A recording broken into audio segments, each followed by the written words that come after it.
This was the file that I created in Numbers, and I would like for students to be placed with a partner, and they're going to have to pick a city in the Western Hemisphere and compare it to another group city.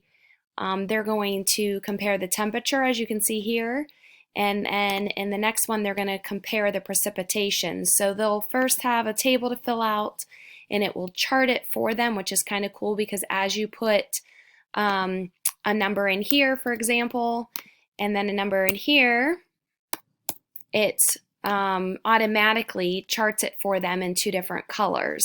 And the same thing will happen here. So if we said 15 as opposed to, I don't know, 70, we'll see what the difference is just so you can see. That's how the bar graph is automatically filled out for them. So it's kind of cool. They will use the pre-made table and to input their data in. And after they gather all their data for all the months, then they're going to be able to meet with the other group and get their data and then compare the differences and similarities.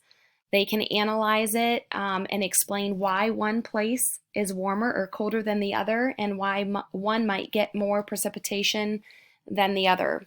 They'll learn that it all has to do with the distance from the equator, bodies of water, and elevation. So I'm really excited to use this. I learned a lot in making it, and so that's it.